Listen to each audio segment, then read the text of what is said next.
In the beginning, God created the heavens and the earth. These words have echoed through time, offering comfort and inspiration to countless souls.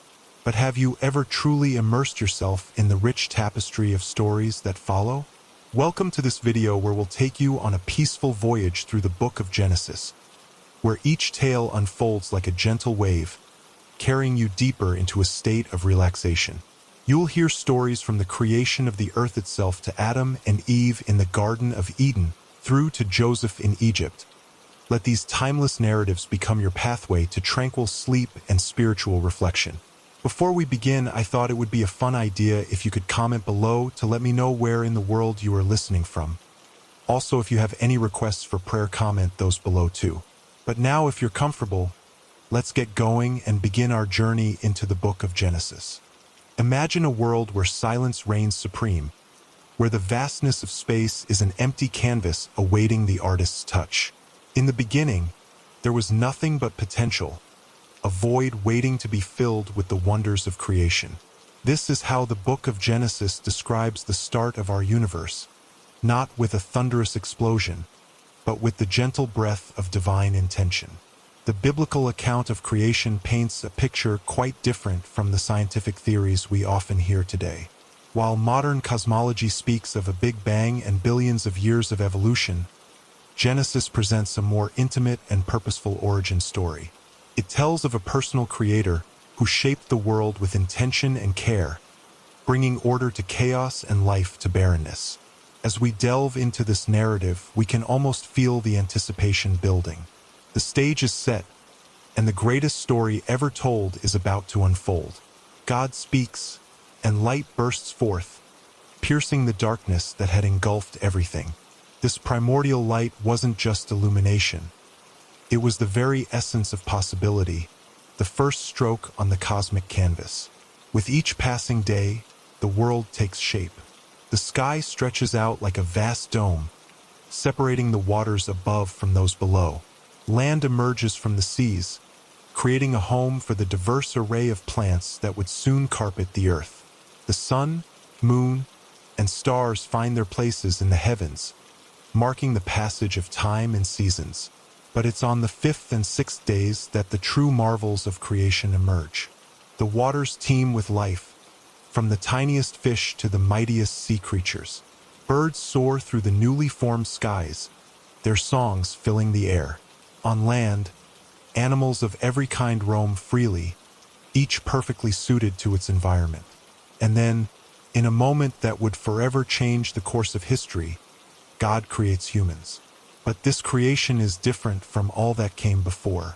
Genesis tells us that humans were made in God's own image, a concept that has profound implications for how we understand our place in the world. What does it mean to be made in the image of God? It suggests that humans possess qualities that reflect the divine nature, creativity, reason, the capacity for love and relationship. It implies a unique position of responsibility and privilege within creation. We are not merely another species among many, but beings capable of understanding and appreciating the beauty and complexity of the world around us. Picture the first humans opening their eyes to a world of unspoiled beauty. The Garden of Eden, described in Genesis as their first home, was a paradise beyond our imagination. Lush vegetation provided abundant food, crystal-clear streams quenched their thirst, and a perfect climate ensured comfort. In this idyllic setting, humans lived in harmony with nature and with each other. But more than just a physical paradise, Eden represented a state of perfect relationship between humans and their creator, between humans and the natural world, and between humans themselves. There was no conflict, no strife, no exploitation. Everything existed in a delicate balance, each part playing its role in the grand tapestry of creation. This harmony extended to the relationship between humans and the rest of creation. Genesis describes how God gave humans the responsibility to name the animals, suggesting a deep connection and understanding between humanity and the natural world. This wasn't dominance in the sense of exploitation, but rather stewardship, a calling to care for and nurture the world around them. As we reflect on this account of creation, we might wonder about its purpose. Why did God create the world and place humans within it?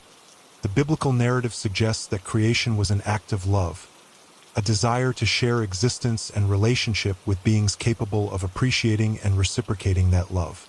Moreover, by entrusting humans with the care of creation, God invited them to participate in the ongoing work of maintaining and developing the world. This role as stewards of creation gave purpose and meaning to human existence. It wasn't just about surviving or dominating, but about cultivating, protecting, and helping the created world to flourish. As humans embraced their role as stewards of creation, a new presence emerged in Eden. The serpent, a creature of unparalleled cunning, slithered into the perfect harmony of paradise. Its arrival marked a turning point in the story of humanity, introducing an element of complexity and choice that would forever alter the course of history. The serpent was unlike any other creature in the garden. It possessed a keen intelligence and a silver tongue, capable of weaving words into intricate webs of deception. Its scales glimmered with an otherworldly sheen, drawing the eye and capturing the imagination. As it wound its way through the lush foliage of Eden, it observed Adam and Eve with calculating interest. One day, as Eve wandered near the tree of the knowledge of good and evil, the serpent approached her. Its voice was smooth and inviting, filled with a curiosity that mirrored Eve's own. "Did God really say you must not eat from any tree in the garden?" it asked, planting the first seeds of doubt in Eve's mind. Eve, caught off guard by the serpent's question, responded truthfully. She explained that they could eat from any tree except the one in the middle of the garden. God had warned them that if they ate from that tree or even touched it, they would surely die. The serpent, sensing an opportunity, pressed further. With a dismissive flick of its forked tongue, the serpent challenged God's warning. "You will not certainly die," it hissed, its eyes gleaming with secret knowledge. "For God knows that when you eat from it, your eyes will be opened, and you will be like God, knowing good and evil." These words resonated deeply within Eve. The prospect of gaining wisdom, of being like God, was tantalizing. She looked at the fruit with new eyes, seeing its beauty and potential. The fruit seemed to promise knowledge, power, and a deeper understanding of the world around her. In that moment, the choice before her seemed both simple and profound. Eve reached out and plucked the fruit from the tree. Its skin was smooth and cool against her palm, and a sweet aroma filled the air. She took a bite, the juice trickling down her chin. The taste was unlike anything she had experienced before, a complex blend of flavors that seemed to awaken something within her. Excited by her discovery, Eve sought out Adam. She offered him the fruit, sharing her newfound knowledge and the serpent's promises. Adam, trusting in Eve and intrigued by the possibility of new understanding, also partook of the forbidden fruit. As they both swallowed, a change came over them. It was subtle at first, a shift in perception that grew more pronounced with each passing moment. Their eyes were indeed opened, but not in the way they had anticipated. They became acutely aware of their nakedness, a concept that had never troubled them before. A sense of shame washed over them, and they hurried to cover themselves with fig leaves. The innocence that had characterized their existence in Eden began to slip away, replaced by a new and uncomfortable self-consciousness. As the reality of their actions settled in, Adam and Eve heard the sound of God walking in the garden in the cool of the day. For the first time, this familiar sound filled them with dread. They hid among the trees, their hearts pounding with a fear they had never known before. God called out to Adam, "Where are you?" His voice carried not anger, but sadness and disappointment. Adam, compelled by a new instinct to conceal the truth, responded with evasion. "I heard you in the garden, and I was afraid because I was naked, so I hid." This moment marked a fundamental shift in the relationship between God and humanity. The open, trusting communion they had enjoyed was fractured. God's questions to Adam and Eve were not requests for information. He already knew what had transpired. Rather, they were an invitation for confession and accountability. As the truth unfolded, each participant in the drama sought to shift blame. Adam pointed to Eve, Eve to the serpent. But God, in his wisdom and justice, addressed each in turn with consequences for their actions. To the serpent, God pronounced a curse of enmity between it and the woman, between its offspring and hers. To Eve, he declared that childbirth would be painful and that her desire would be for her husband, who would rule over her. To Adam, God said that the ground would be cursed because of him, producing thorns and thistles, and that he would toil to produce food until he returned to the ground from which he was taken. These consequences reflected not just punishment, but the natural outcomes of a world now tainted by disobedience and mistrust. The harmony of Eden had been disrupted, and the ripple effects would be felt throughout creation. Yet even in this moment of judgment, a glimmer of hope emerged. God's words to the serpent contained the first prophecy of a future redemption. "And I will put enmity between you and the woman, and between your offspring and hers. He will crush your head, and you will strike his heel." This cryptic message hinted at a future confrontation and ultimate victory over the evil that had entered the world. As a final act in this unfolding drama, God made garments of skin for Adam and Eve, clothing them in a tangible demonstration of his continued care despite their disobedience. Then, to prevent them from eating from the tree of life and living forever in their fallen state, God banished them from the Garden of Eden. Outside the Garden of Eden, Adam and Eve faced a harsh new world, but an even greater tragedy loomed on the horizon, one that would tear their family apart and forever change the course of human history. As the first children born into a fallen world, Cain and Abel carried the weight of their parents' mistake. Their story would soon reveal the true cost of free will and the dangerous power of unchecked emotions. Cain, the firstborn, arrived amid joy and hope. His name, meaning acquired, reflected Eve's gratitude for this gift from God. Abel followed, his name hinting at the transient nature of life. As they grew, the brothers developed distinct personalities and interests. Cain became a tiller of the soil, working the land with determination and skill. Abel, gentle and introspective, found his calling as a keeper of flocks. In time, both brothers felt compelled to present offerings to God. Cain, proud of his harvest, brought some of the fruits of the soil. Abel, selecting the best of his flock, offered fat portions from some of the firstborn animals. As smoke rose from their sacrifices, a palpable tension filled the air. God looked with favor on Abel and his offering, but Cain and his offering did not receive the same approval. This moment of divine preference sparked a flame of jealousy in Cain's heart. He struggled to understand why his offering was less acceptable, his face downcast with disappointment and anger. God, seeing the turmoil within Cain, approached him with a warning and a challenge. "Why are you angry? Why is your face downcast? If you do what is right, will you not be accepted? But if you do not do what is right, sin is crouching at your door. It desires to have you, but you must rule over it." These words offered Cain a choice: to master his emotions or succumb to the destructive force growing within him.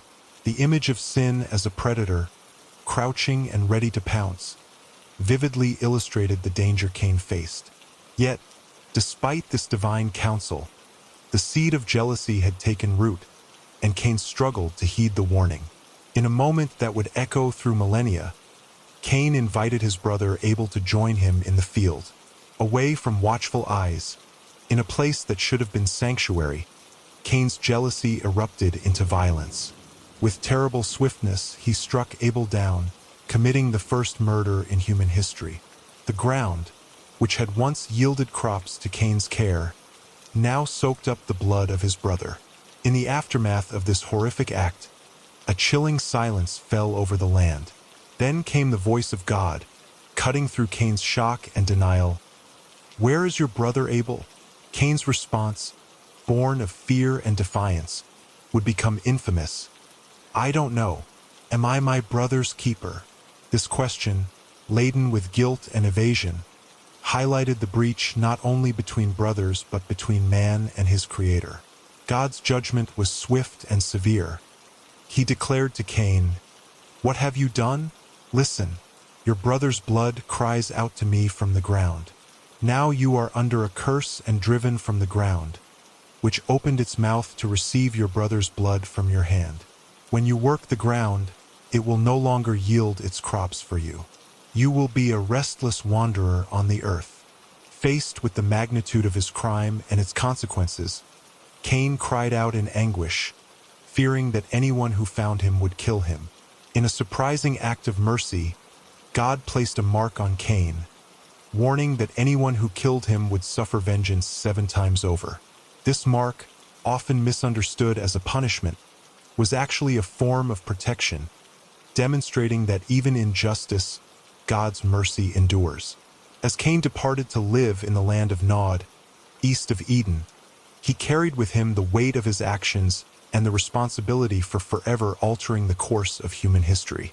His story became a powerful lesson in the importance of mastering one's emotions, the destructive nature of jealousy, and the far-reaching consequences of our choices. The tale of Cain and Abel forced humanity to confront difficult questions about morality, free will, and the nature of evil. It illustrated that even in a world newly fallen, humans possessed the capacity for both tremendous good and unspeakable evil. The story underscored the importance of personal responsibility, showing that while we may be influenced by our circumstances and emotions, we ultimately bear the responsibility for our actions. In the wake of humanity's first murder, a different kind of record began to take shape. Names etched into the annals of time, each holding a story, a prophecy, a promise. As we trace the lineage from Adam onwards, we encounter individuals whose lives span centuries. These extraordinary lifespans raise profound questions about the nature of time itself in those primordial days.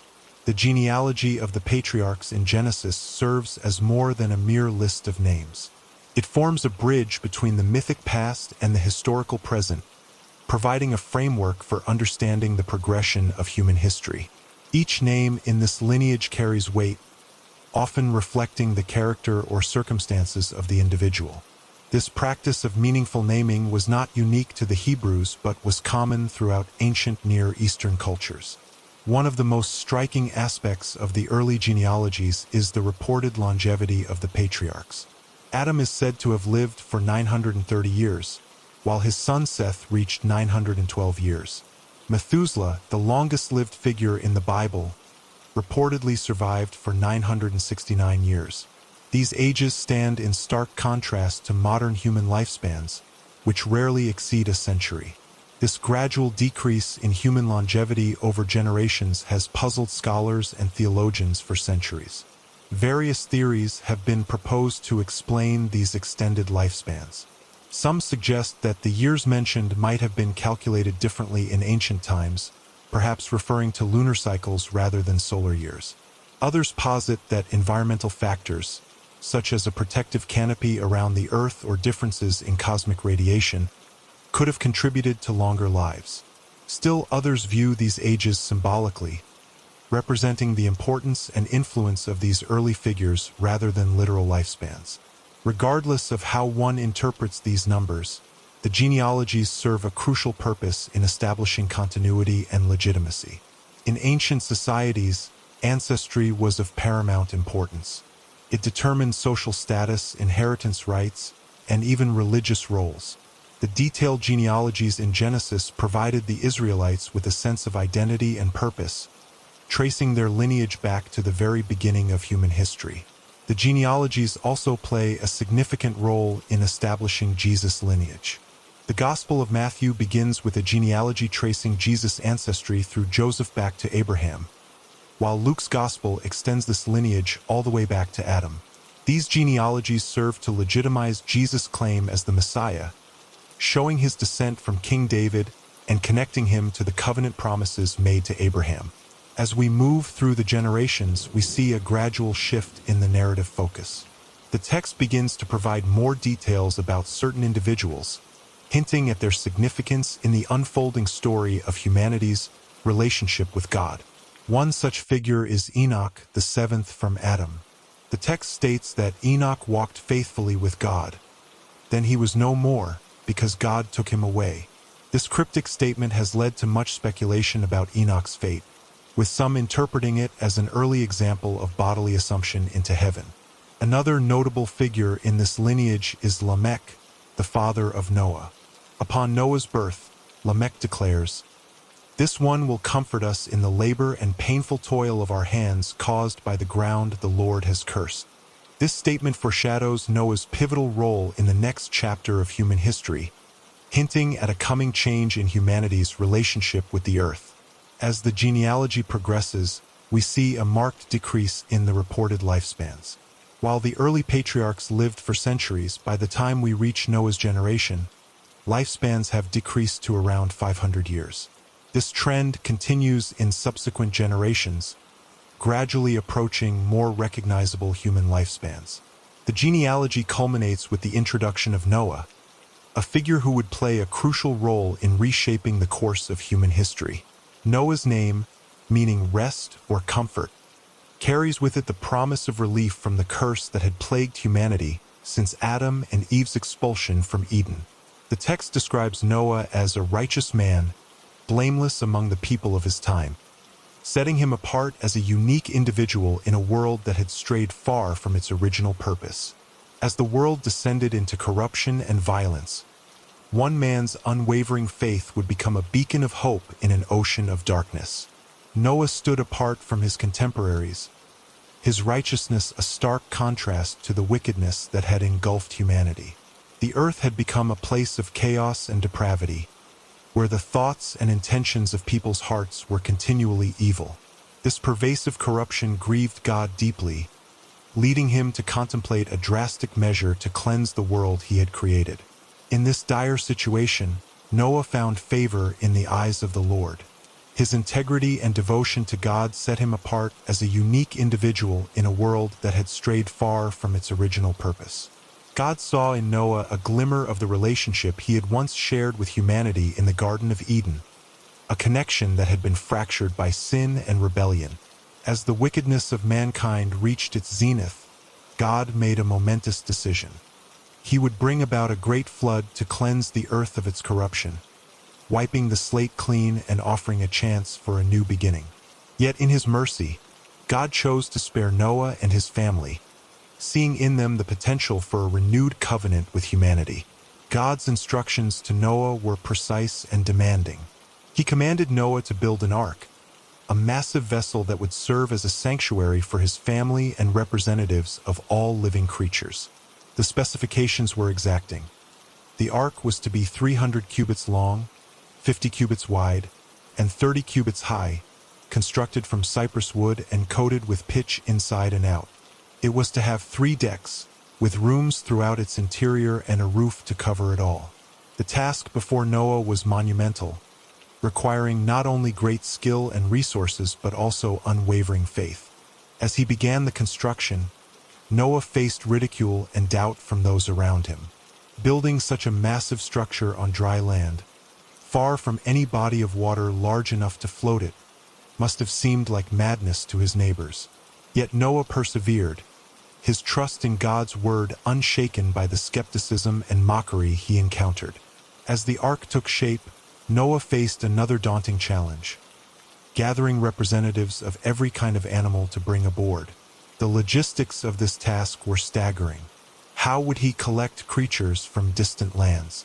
How would he ensure their survival during their time on the ark? The biblical account suggests that God guided the animals to Noah, a miraculous gathering that defied human understanding. With the ark completed and the animals safely aboard, the time of judgment arrived. The floodgates of heaven opened, and rain poured down upon the earth for 40 days and 40 nights. The waters swelled, lifting the ark high above the ground, covering even the highest mountains. The flood's impact was global and catastrophic, reshaping the very face of the earth. As the waters rose, engulfing the world Noah had known, he and his family found themselves in a liminal space, suspended between the old world and whatever new reality awaited them. The ark became a microcosm of creation, carrying within it the seeds of a new beginning. In this floating sanctuary, Noah and his family tended to the needs of the animals, maintaining a delicate balance of life amidst the chaos of destruction outside.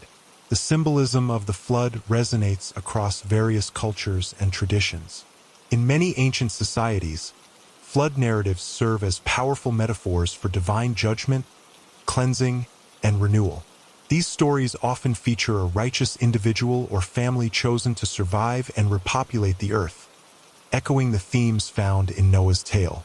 The universality of flood myths suggests a shared human experience or collective memory of catastrophic events that reshaped our ancestors' world. After 150 days, the waters began to recede. The ark came to rest on the mountains of Ararat, and gradually the tops of other mountains became visible.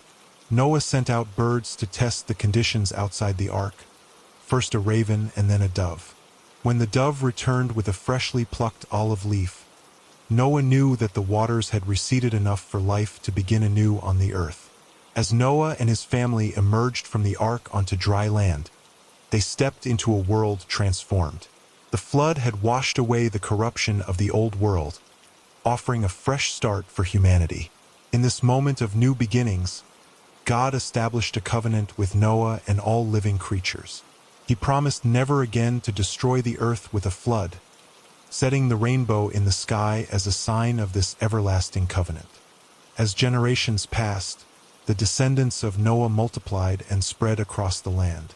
But instead of embracing their role as stewards of the earth, they embarked on a project that would challenge the very order God had established.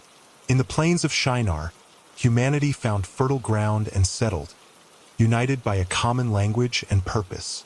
This unity bred an unprecedented level of cooperation, but it also fueled a dangerous ambition. The people began to imagine what they could achieve together, their collective strength emboldening them to dream beyond the limits of their mortal existence. They spoke to one another, saying, "Come, let us build ourselves a city with a tower that reaches to the heavens, so that we may make a name for ourselves and not be scattered over the face of the whole earth." Their motivation was complex, rooted in a desire for permanence and recognition. The tower would serve as a monument to human achievement, a testament to their ingenuity and power. But more than that, it represented a challenge to the natural order. By reaching into the heavens, they sought to elevate themselves to a godlike status, bridging the gap between earth and sky. The construction of the tower began in earnest. The people made bricks and baked them thoroughly, using bitumen for mortar. Their techniques were advanced, their organization impressive. As the tower rose higher and higher, it became a symbol of their collective pride and defiance. But their actions did not go unnoticed. The Lord came down to see the city and the tower that the people were building. In this moment, the contrast between divine omniscience and human limitation was stark.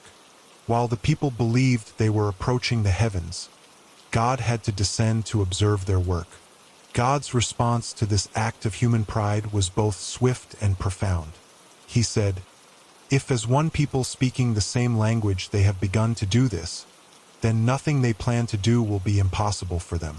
Come, let us go down and confuse their language so they will not understand each other." The confusion of languages was immediate and total. Where once there had been perfect understanding, now there was chaos. Workers could no longer communicate with their supervisors. Architects couldn't convey their plans to builders. The harmony that had fueled their ambition dissolved into a cacophony of incomprehensible sounds. The effects of this divine intervention rippled outward. Unable to understand one another, the people found it impossible to continue their grand project. The tower, once a source of pride, now stood as a monument to their hubris and failure. More significantly, the unity that had bound them together fractured. As communication broke down, so did cooperation. Groups began to form based on shared language, and these groups naturally drifted apart. What had once been a concentrated population now dispersed across the earth. The city and its unfinished tower were abandoned, left to stand as a silent witness to the consequences of challenging divine authority. This dispersion had far-reaching consequences for the development of human civilization. As people spread out, they encountered diverse environments that shaped their cultures and ways of life. The linguistic barriers between groups fostered the development of unique traditions, beliefs, and social structures. Over time, this diversity blossomed into a rich tapestry of human cultures. Each group, isolated by language and distance, developed its own identity. They created distinct mythologies to explain their origins, established unique social hierarchies, and adapted to their specific environments in innovative ways. The linguistic diversity resulting from the confusion of languages at Babel had a profound impact on human cognition and expression.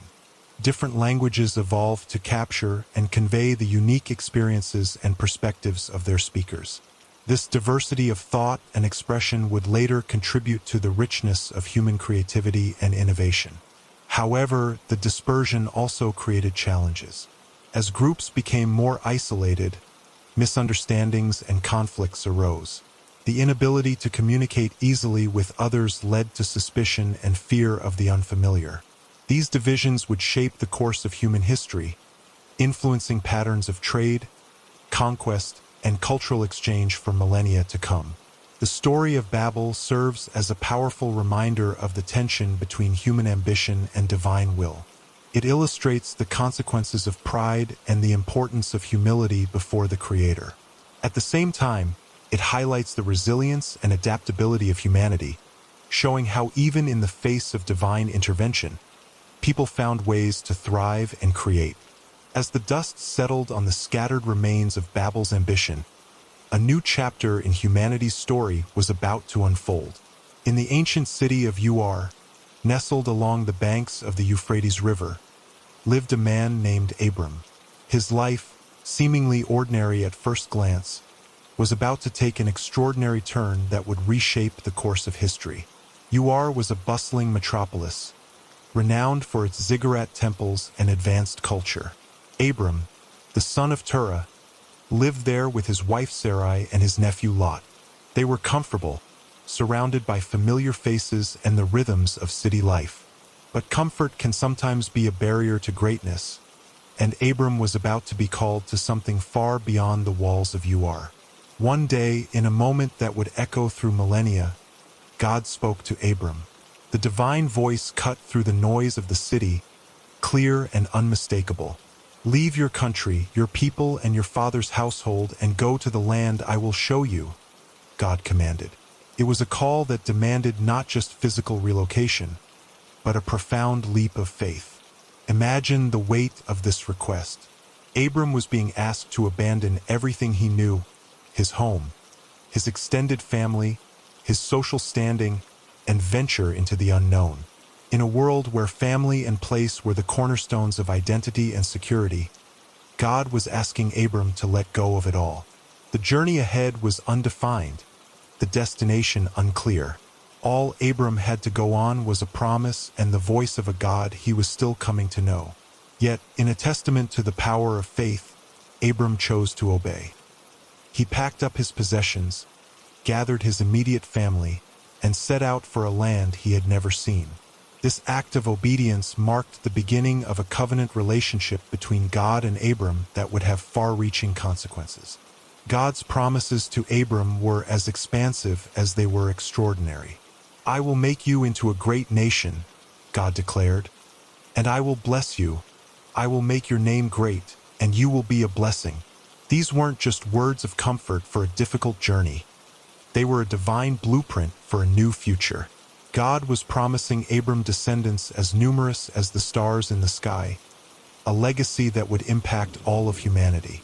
However, the path to fulfilling these promises was far from smooth. Abram faced numerous challenges along the way. Famine forced him to seek refuge in Egypt, where his fear for his own life led him to present Sarai as his sister rather than his wife. This decision, born out of human weakness, threatened to derail God's plan before it had truly begun. Yet even in this, God's protection prevailed. and Abram and Sarai were able to return to Canaan. Perhaps the greatest test of Abram's faith was the long wait for an heir. Year after year passed, and still Sarai remained childless. In a culture where offspring were seen as the ultimate blessing and security for the future, this lack must have weighed heavily on both of them. It would have been easy for doubt to creep in, for Abram to question whether he had truly heard God's voice or if the promises were just a cruel joke. Yet it was in this prolonged period of waiting that the true nature of Abram's covenant with God was revealed. This wasn't a simple transaction obedience in exchange for blessings. It was a relationship that required trust, patience, and unwavering faith. God was not just promising Abram a son. He was shaping Abram's character, preparing him to be the father of a nation that would bless the world. The covenant was formally established in a ceremony rich with symbolism. God instructed Abram to bring specific animals, which were then cut in half. In a vision, Abram saw a smoking firepot and a blazing torch pass between the pieces, representing God's presence. This act, mirroring the legal contracts of the time, signified an unbreakable commitment.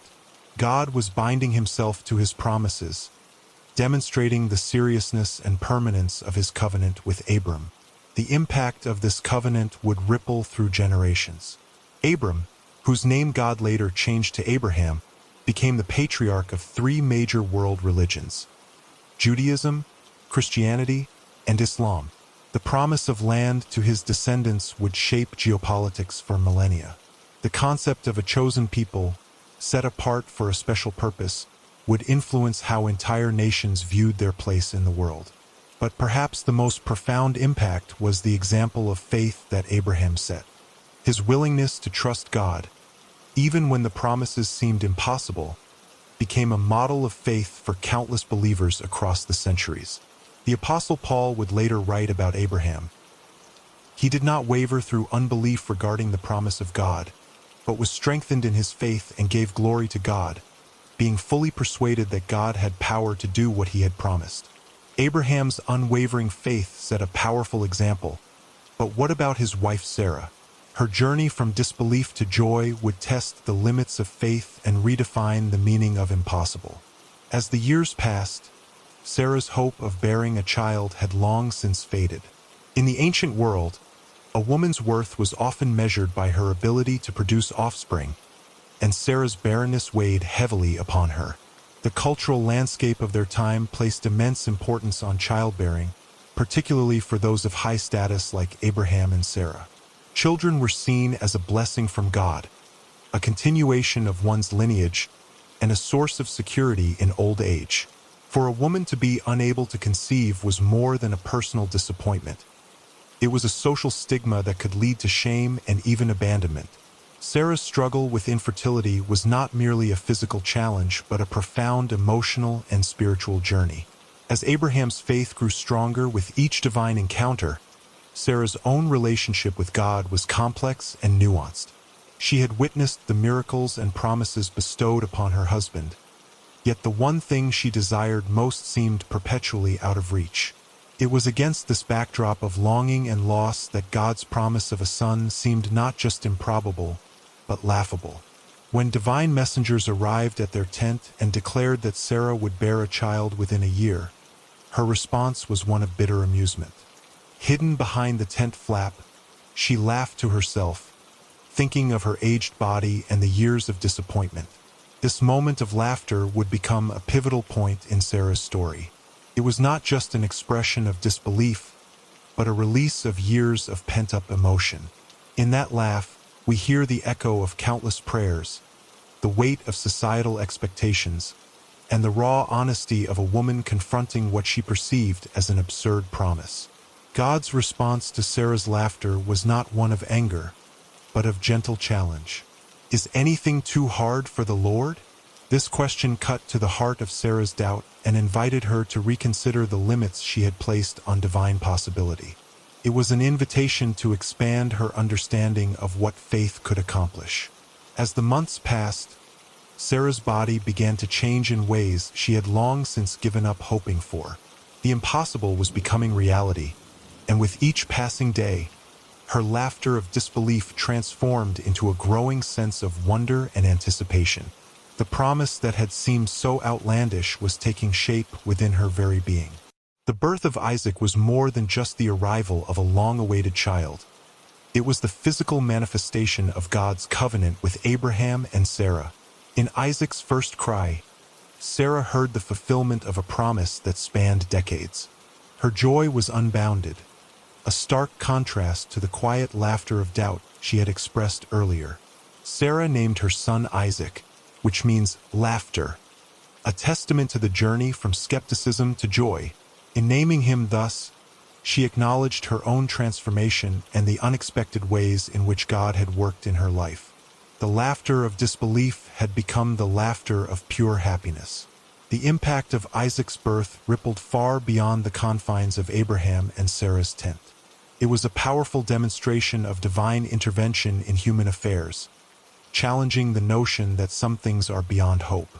For those around them, it was a living testament to the idea that faith could indeed move mountains, or, in this case, overcome the barriers of nature and time.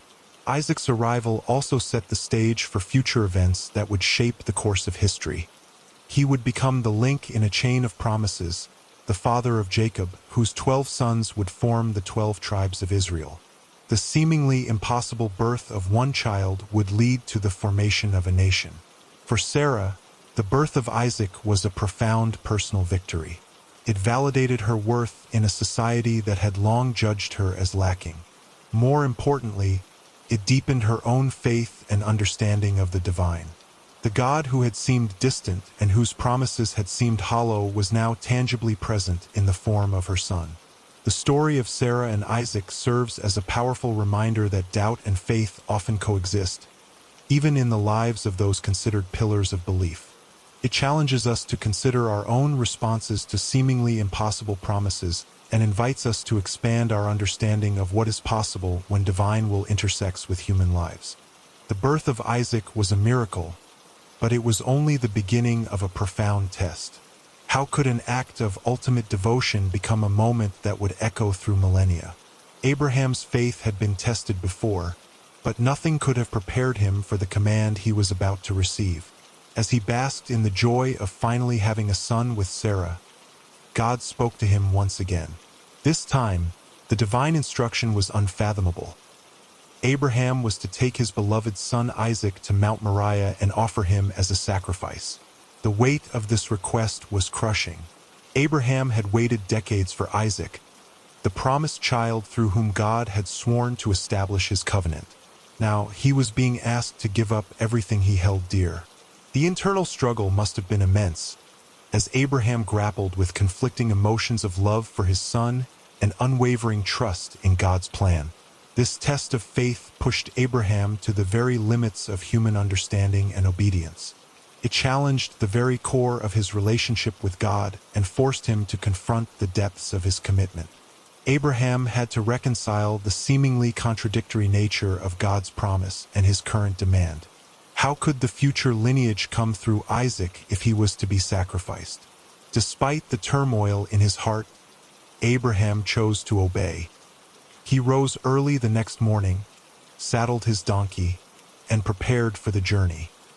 He took 2 of his young servants and Isaac, split wood for the burnt offering, and set out for the place God had told him about. The 3-day journey to Mount Moriah must have been agonizing for Abraham. Each step brought him closer to the unthinkable act he had been commanded to perform. As they neared their destination, Abraham told his servants to wait with the donkey while he and Isaac went to worship. In a poignant moment that speaks volumes about his faith, Abraham assured them, "We will worship, and then we will come back to you." Even in the face of what seemed like an impossible situation, Abraham held on to hope that God would provide a way out. Isaac's role in this narrative is often overlooked, but it is equally significant.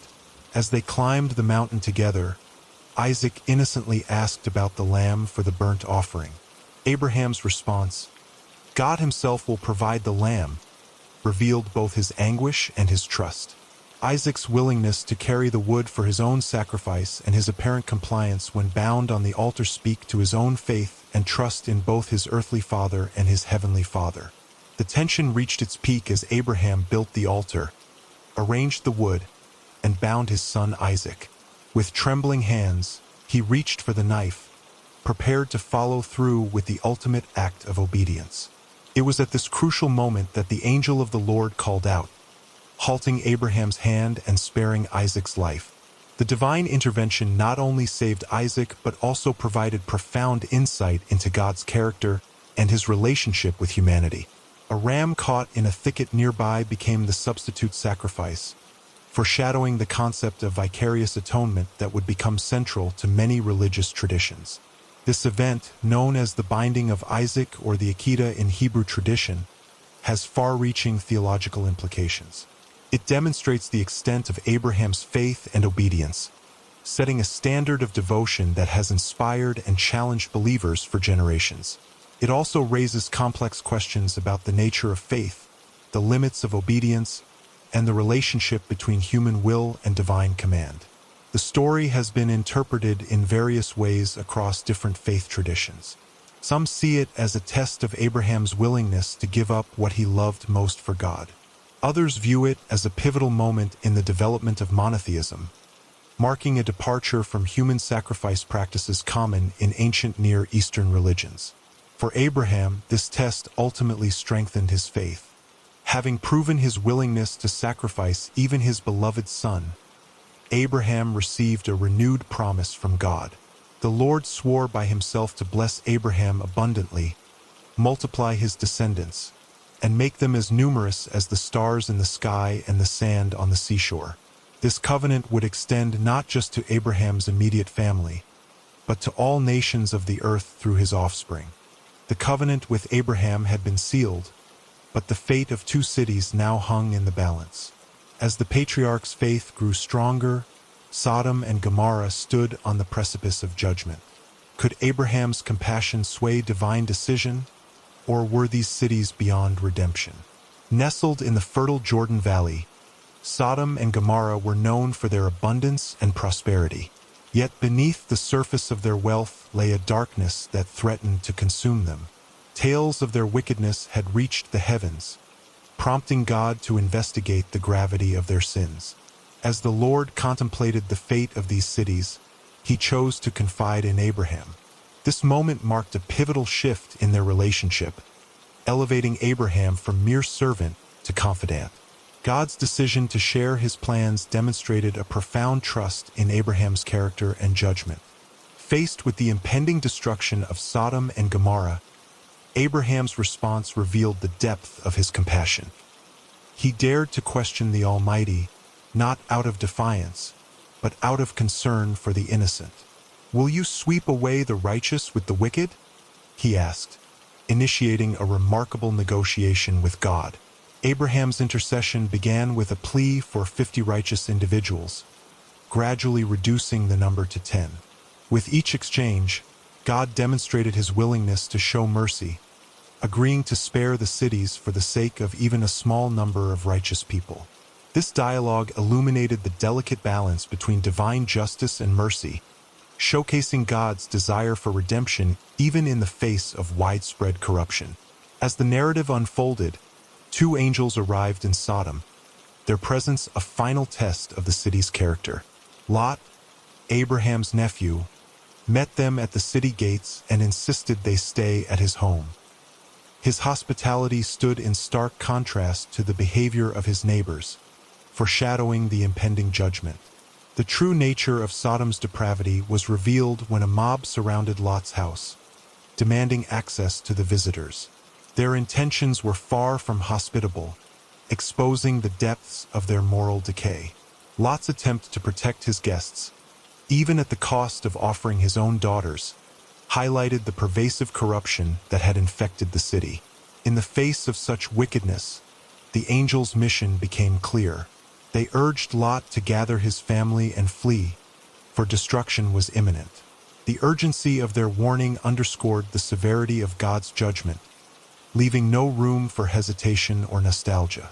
As dawn broke, Lot and his family were led out of the city by the angels. The instruction was clear: flee for your lives, don't look back, and don't stop anywhere in the plain. This command emphasized the complete severance required from the sinful environment they were leaving behind. The destruction of Sodom and Gomorrah was swift and absolute. Fire and sulfur rained down from the heavens, consuming the cities and all who dwelled within them. The once fertile plain was transformed into a desolate wasteland, a stark reminder of the consequences of unchecked wickedness. In a poignant and tragic moment, Lot's wife disobeyed the angel's warning and looked back. Her transformation into a pillar of salt served as a lasting symbol of the danger of clinging to a sinful past. This detail in the narrative emphasizes the importance of moving forward in faith, rather than remaining attached to destructive influences. The aftermath of Sodom and Gomorrah's destruction left an indelible mark on the landscape and the collective memory of future generations. The smoking ruins visible from a distance served as a powerful testament to God's judgment and the consequences of persistent rebellion against divine law. Yet even in this act of judgment, traces of mercy could be discerned. God had remembered Abraham and, for his sake, had rescued Lot from the catastrophe. This detail reinforces the theme of God's faithfulness to his covenant and his responsiveness to the prayers of the righteous. The story of Sodom and Gomorrah continues to provoke deep theological and ethical discussions. It raises questions about the nature of divine justice, the limits of human depravity, and the power of intercessory prayer. The narrative challenges readers to consider their own moral standards and the potential consequences of their choices. From the ashes of judgment, a new chapter in God's plan was about to unfold. As the smoke cleared from Sodom and Gomorrah, attention shifted to a different kind of quest, one that would shape the future of Abraham's lineage. The patriarch, now advanced in years, turned his thoughts to securing a wife for his son Isaac, the child of promise. Abraham's concern was not merely personal. It was deeply rooted in the covenant God had made with him. The choice of a suitable wife for Isaac would have far-reaching consequences, potentially affecting the fulfillment of divine promises. With this weighty responsibility in mind, Abraham called his most trusted servant and charged him with a crucial mission. The servant was instructed to journey to Abraham's homeland, to seek a wife for Isaac from among his own relatives.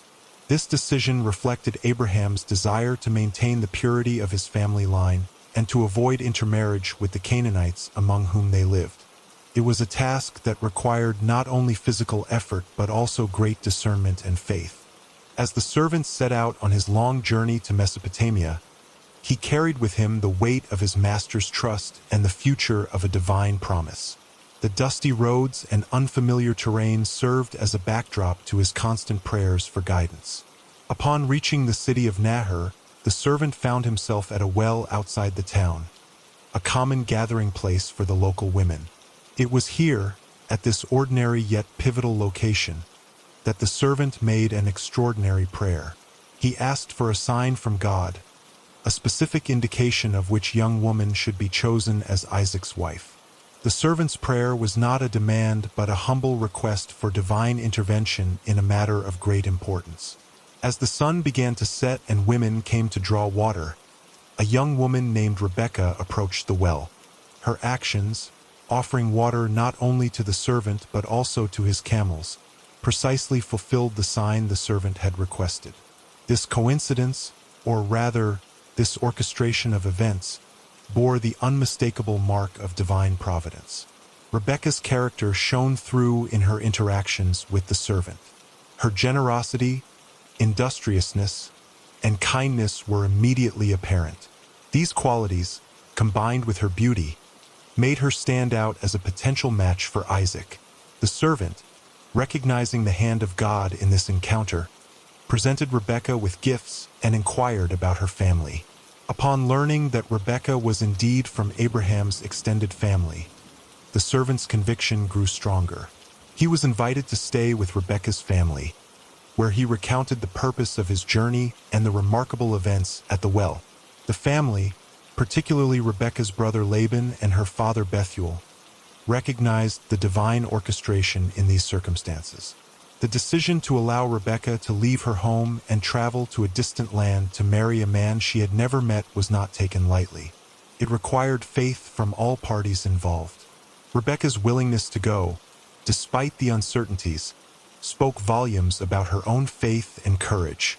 Her family's blessing, "May you become thousands of 10,000s," echoed the promise God had made to Abraham.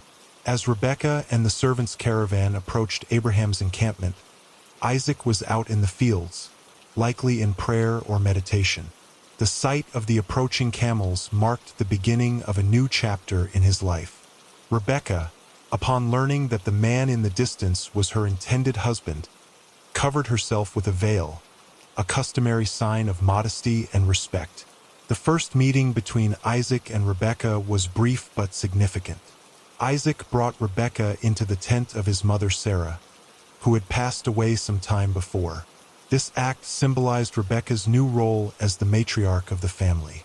The biblical account states that Isaac loved Rebekah, and she became a comfort to him after his mother's death. This arranged marriage, guided by faith and divine providence, serves as a powerful example of how human actions and divine will can intersect.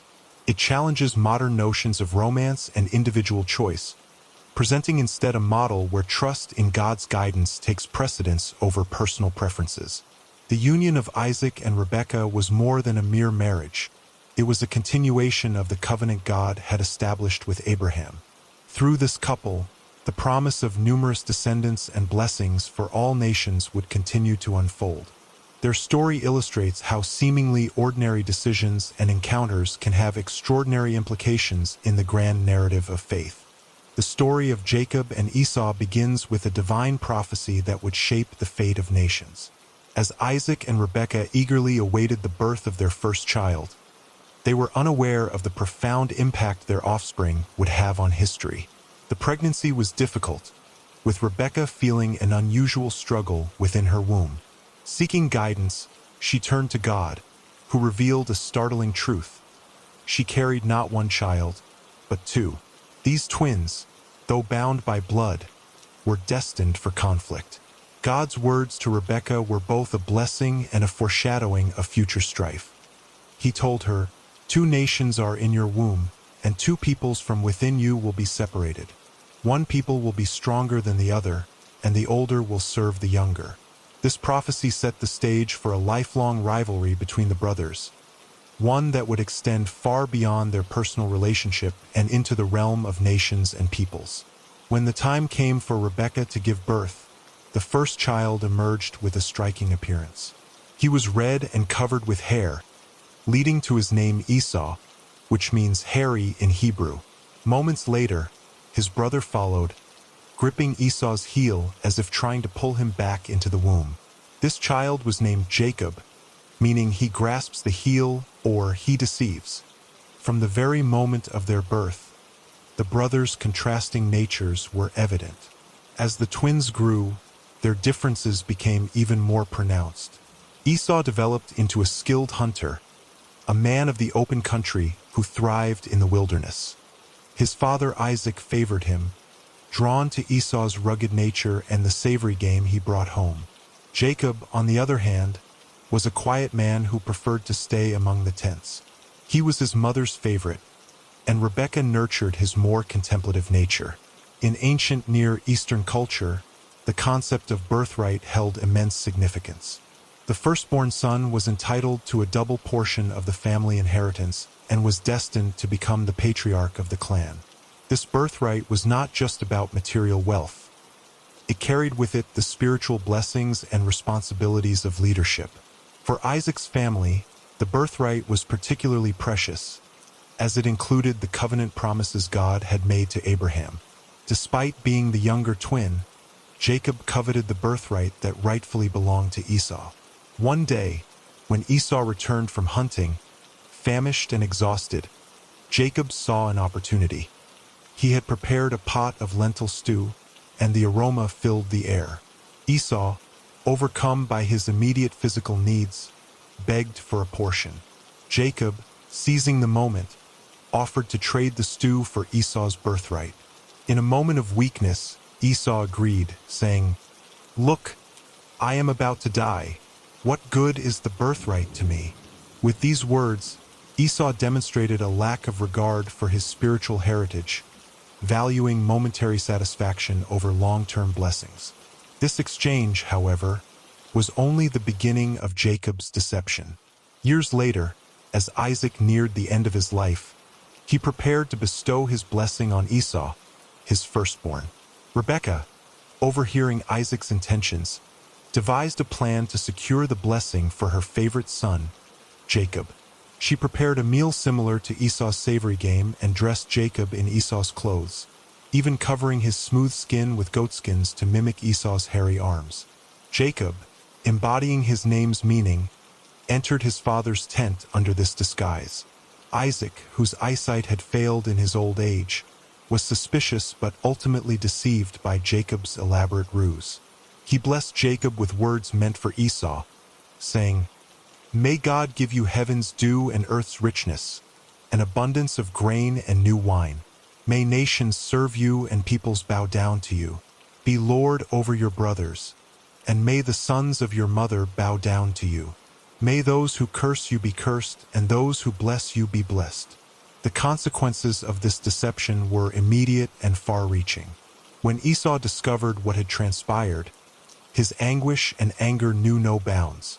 He cried out to his father, "Bless me, me too, my father." But Isaac could not retract the blessing he had given to Jacob.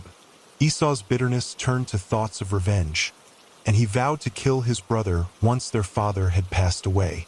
Fearing for Jacob's life, Rebekah urged him to flee to her brother Laban in Haran. As Jacob set out on this journey, he carried with him not only the stolen blessing but also the weight of his actions. His path would lead him through years of exile, hardship, and ultimately transformation. The conflict between Jacob and Esau had implications that extended far beyond their individual lives. Their descendants would form two distinct peoples, the Israelites from Jacob and the Edomites from Esau. These nations would continue the rivalry of their forefathers, engaging in conflicts that would shape the geopolitical landscape of the ancient Near East for generations to come.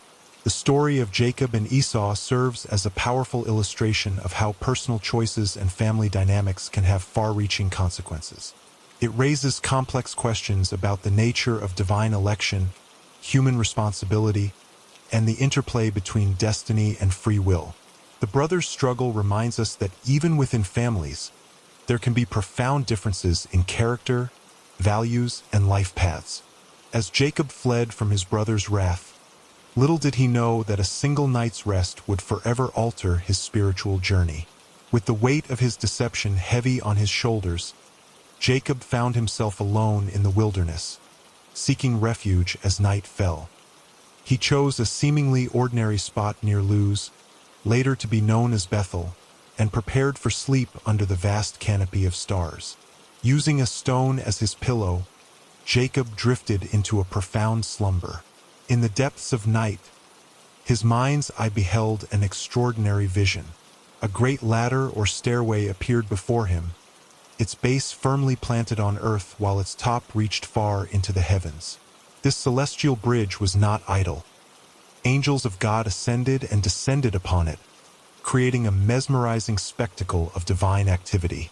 The imagery of the ladder spanning from earth to heaven carried deep significance. It represented a tangible connection between the mortal realm and the divine, suggesting that the gap between human experience and God's presence could be bridged. The ascending and descending angels symbolized ongoing communication and interaction between these two spheres, challenging the notion that God was distant or unreachable. At the pinnacle of this extraordinary vision, the Lord himself appeared to Jacob. In this moment of divine encounter, God reaffirmed the covenant he had established with Abraham and Isaac. He promised Jacob the land on which he lay, assuring him that his descendants would be as numerous as the dust of the earth, spreading to the four corners of the world. Moreover, God declared that all peoples on earth would be blessed through Jacob and his offspring. This reaffirmation of the covenant was not merely a repetition of past promises. It marked a pivotal moment in Jacob's personal relationship with God. The Lord assured Jacob of his constant presence and protection, vowing to watch over him wherever he went and to bring him back to this land. This promise of divine companionship must have been particularly poignant for Jacob, who found himself alone and vulnerable in his flight from home. Upon waking, Jacob was overcome with awe and reverence. The ordinary place where he had laid his head now seemed charged with divine presence. He exclaimed, "Surely the Lord is in this place, and I was not aware of it." This realization transformed Jacob's perception of his surroundings and his understanding of God's accessibility. Moved by this profound experience, Jacob took the stone he had used as a pillow and set it up as a pillar. He poured oil on top of it, consecrating it as a memorial to this divine encounter. This act of creating a makeshift altar reflected ancient practices of marking locations where significant spiritual experiences occurred. Jacob's response to the dream extended beyond physical markers. He made a solemn vow to God, contingent on the fulfillment of the divine promises. If God indeed protected him, provided for his needs, and brought him safely back to his father's house, Jacob pledged to recognize the Lord as his God. He further committed to giving a tenth of all his possessions back to God, establishing an early precedent for the practice of tithing. This experience at Bethel marked a turning point in Jacob's spiritual journey. The man who had relied on his own cunning and deception now faced the reality of God's sovereign plans for his life. The dream challenged Jacob to trust in divine providence rather than his own schemes, initiating a process of character transformation that would unfold over the coming years.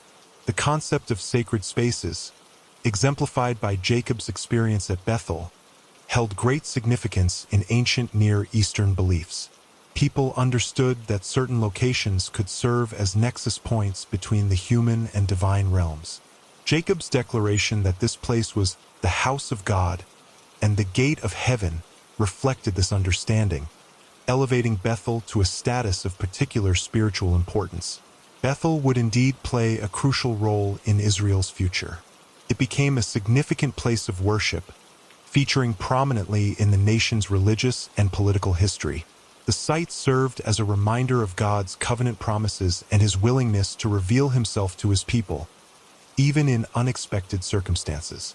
As Jacob left Bethel, he couldn't have imagined that his next encounter would test not just his faith, but his heart. The young man's journey led him to Haran, where he sought refuge with his mother's family. Little did he know that a simple well-side meeting would become a 20-year ordeal that would define Israel's future. Upon arriving in Haran, Jacob's eyes fell upon a sight that would change the course of his life. A group of shepherds had gathered around a well, waiting to water their flocks. Among them stood a young woman, her beauty captivating Jacob's attention. This was Rachel, the daughter of Laban, Jacob's uncle.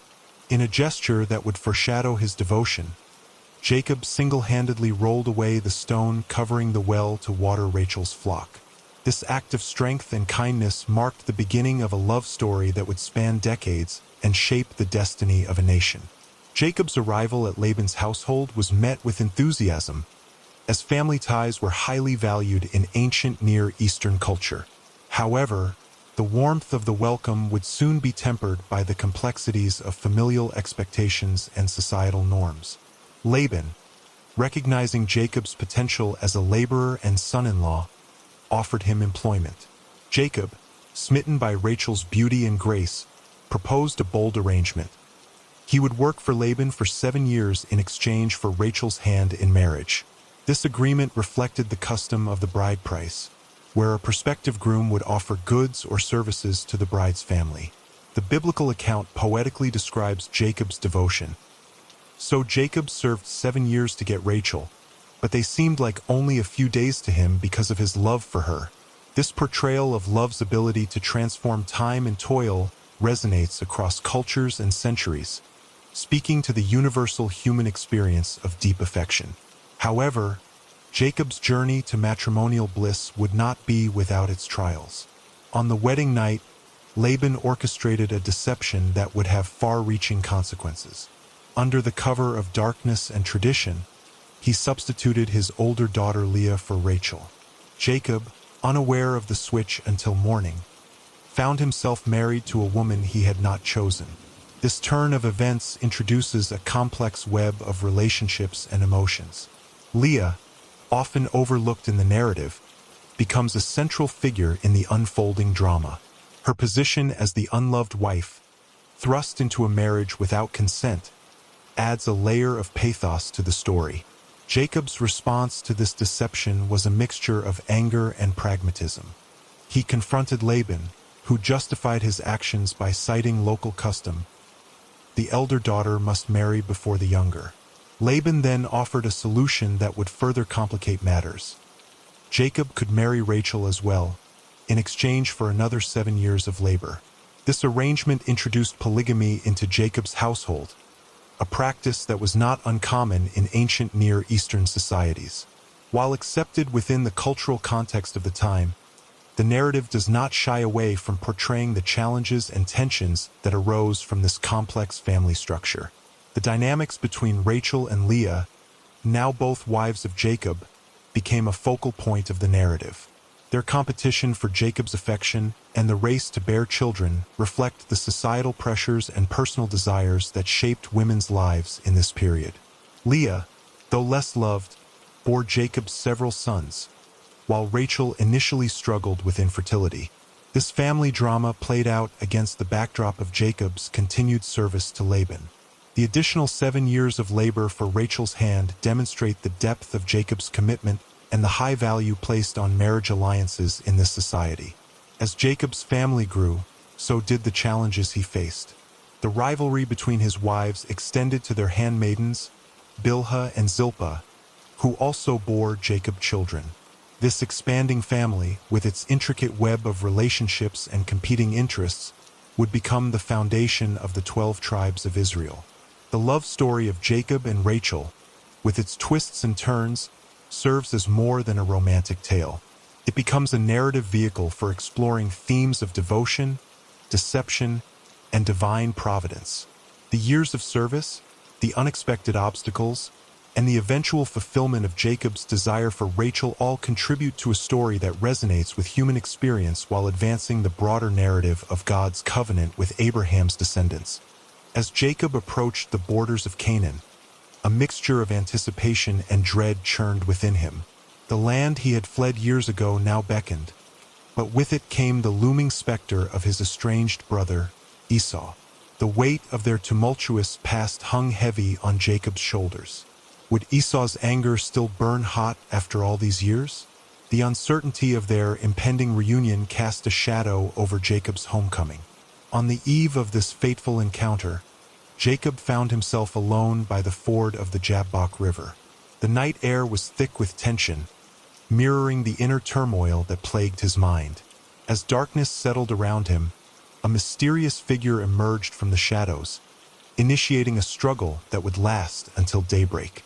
The biblical account describes this encounter as a wrestling match, but it was far more than a mere physical contest. As Jacob grappled with his enigmatic opponent, the line between the earthly and the divine blurred. Each hold, each countermove became a metaphor for Jacob's internal battle with his past, his identity, and his relationship with God. Hours passed, and still, the two figures remained locked in their struggle. The physical toll was evident, muscles strained, sweat poured, and breath came in ragged gasps. Yet, there was an unmistakable spiritual dimension to this confrontation. With each passing moment, Jacob found himself not just wrestling against flesh and blood, but against his own nature, his fears, and the very essence of his being.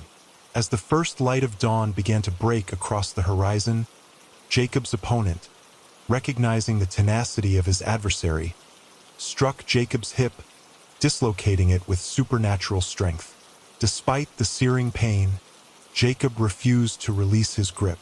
His determination, born from years of striving and scheming, now found its ultimate expression in this pivotal moment. It was then that the true nature of Jacob's opponent became clear.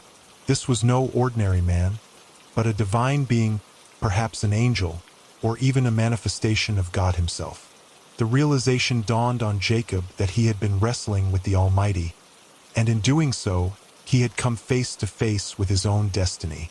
In this moment of revelation, Jacob's opponent spoke, demanding to be released as the new day approached. But Jacob, clinging with all his might, uttered words that would echo through the ages. "I will not let you go unless you bless me." This declaration marked a turning point in Jacob's spiritual journey. No longer was he content to scheme and manipulate for blessings. Now, he sought them directly from the source of all blessings. The divine being responded with a question that cut to the heart of Jacob's identity. "What is your name?" In the ancient Near Eastern context, a name was more than a label. It encapsulated one's character and destiny. By asking for Jacob's name, the being was prompting him to acknowledge his true nature. Jacob's response, giving his name, which meant supplanter or deceiver, was an act of confession and vulnerability. It was a recognition of his past and an openness to transformation. In response, the divine being bestowed upon Jacob a new name, Israel, meaning he struggles with God or God strives. This name change was far more than a simple rebranding. It signified a profound shift in Jacob's identity and purpose. No longer would he be defined by his tendency to deceive and manipulate. Instead, his new name reflected his perseverance in the face of divine challenge and his direct engagement with God. The physical mark of this encounter remained with Jacob in the form of his injured hip, causing him to limp. This lasting reminder served as a tangible sign of his spiritual transformation. Jacob's weakness became a symbol of his strength, for in his vulnerability, he had found a new kind of power, one rooted in submission to and reliance upon God. As the sun rose fully, casting its light across the landscape, Jacob named the place Peniel, saying, "It is because I saw God face to face, and yet my life was spared." This experience of divine encounter, of seeing God and living to tell the tale, was a rare and profound event in biblical narrative. It underscored the intensity and significance of Jacob's struggle. The theological implications of this event are far-reaching. Jacob's wrestling match with God serves as a powerful metaphor for the human struggle with faith, doubt, and divine purpose. It suggests that engaging with God is not always a serene or comfortable experience, but can involve intense struggle and even pain. Yet, it is through this struggle that transformation and blessing occur. Moreover, the story challenges conventional notions of how one relates to the divine. Jacob did not approach God with passive acceptance or unquestioning obedience. Instead, he wrestled, he questioned, he demanded, and in doing so, he forged a deeper, more authentic relationship with his Creator. From Jacob's encounter with the divine, we turn to a tale of family dynamics that would shape the future of his descendants. Joseph, the 11th son of Jacob, held a special place in his father's heart. This favoritism, however, sowed seeds of resentment among his brothers, setting the stage for a dramatic narrative of betrayal, resilience, and ultimate reconciliation. Jacob's love for Joseph was evident in his actions.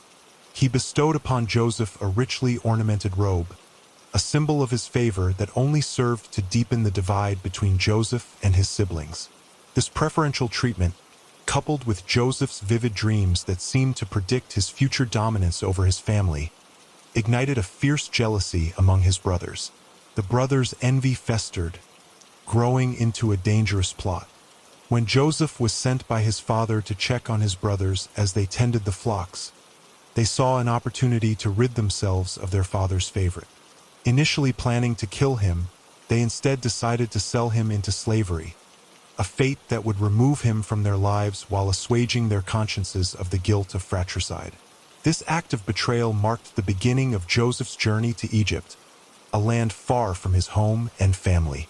Sold to Potiphar, an officer of Pharaoh, Joseph found himself in a foreign culture, surrounded by unfamiliar customs and beliefs.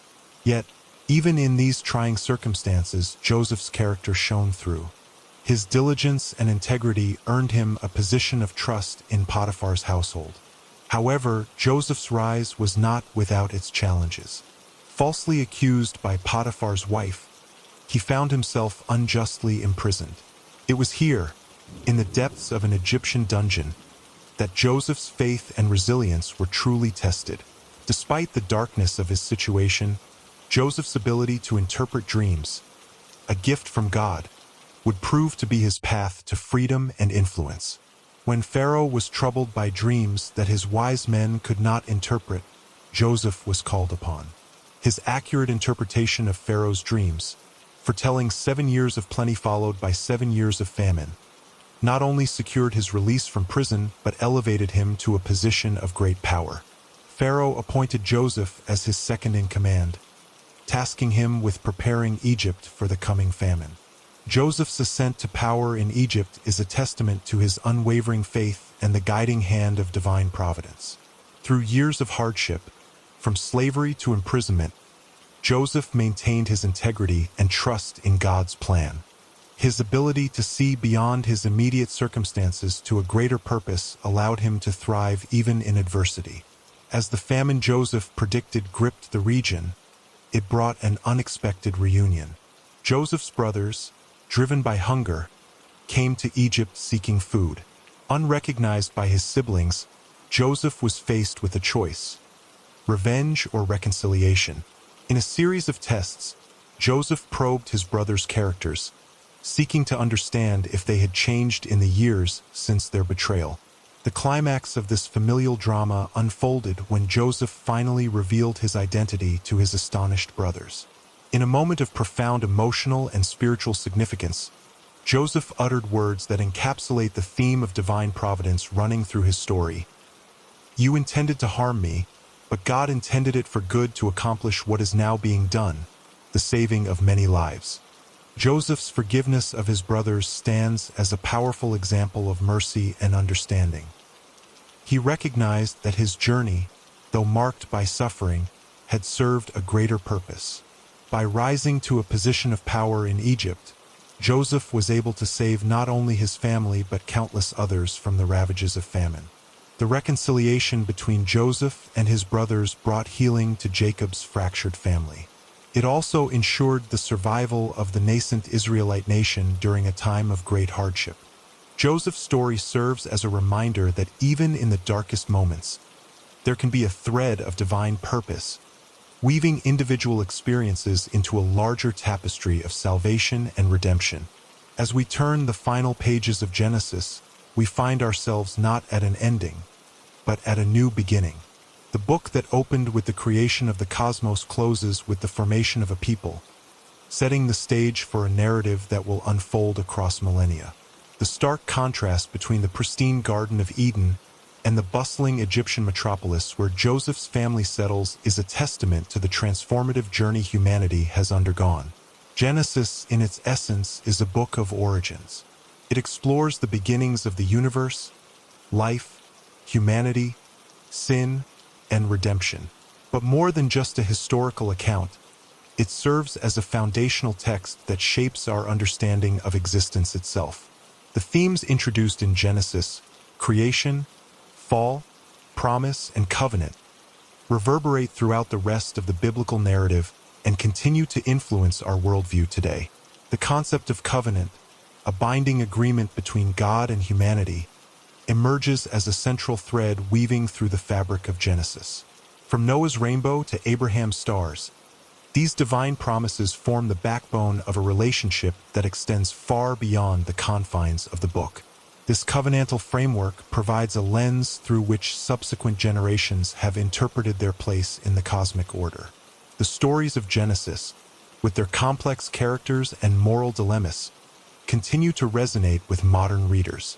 We see ourselves reflected in the struggles of Adam and Eve as they grapple with temptation and consequences. The sibling rivalry between Cain and Abel echoes in our own familial conflicts. Abraham's journey of faith speaks to those who have left the familiar in pursuit of a greater calling.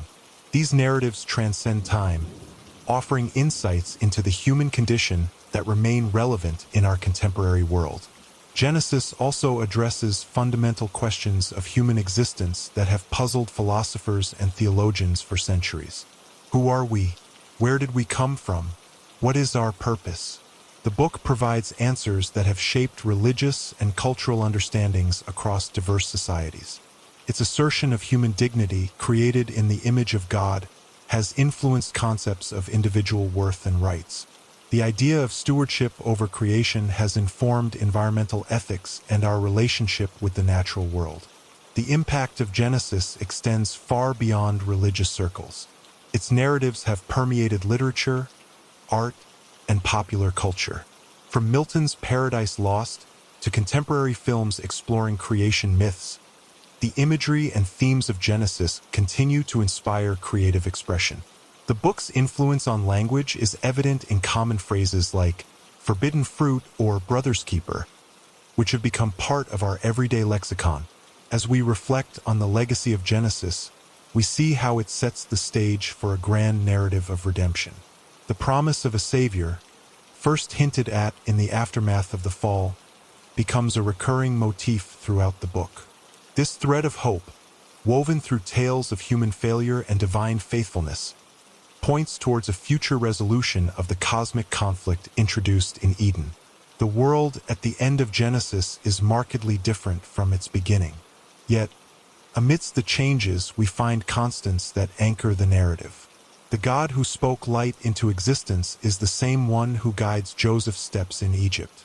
The human capacity for both greatness and folly, evident in Adam and Eve, is mirrored in the lives of the patriarchs. These continuities remind us that while circumstances may change, the essential questions of faith, identity, and purpose remain. Genesis challenges us to see beyond the immediate and consider our place in a larger story. It invites us to wrestle with profound truths, much like Jacob at the Jabbok River. The book's enduring power lies not just in its answers, but in its ability to provoke questions that lead to deeper understanding and faith. As we close this chapter of beginnings, we find ourselves standing at the threshold of endless possibilities for reflection and discovery. The legacy of Genesis is not confined to its final verse, but continues to unfold in the lives of those who engage with its timeless wisdom. It reminds us that our own stories are part of a greater narrative, one that began in a garden and continues to shape the world we inhabit. As our journey through Genesis comes to a close, we find ourselves reflecting on the timeless wisdom and profound truths woven throughout these ancient stories. From the creation of the world to the trials of Joseph, each narrative offers insights into the human condition and our relationship with the divine. These tales, passed down through generations, continue to resonate with us today, inviting us to find personal meaning in their depths. As you drift towards sleep, consider how the themes of faith, redemption, and perseverance might apply to your own life. Perhaps you'll find comfort in knowing that even biblical heroes face struggles and doubts. Let the echoes of Genesis guide you towards a deeper understanding of yourself and your place in the grand tapestry of existence. May these stories inspire you to explore further, as countless others have done throughout history, finding new layers of meaning with each revisit. Please like this video if you enjoyed it and consider subscribing to our channel to join our community and for more videos like this. Now I wish you a peaceful and blessed sleep, and I'll see you on the next video. May God bless you.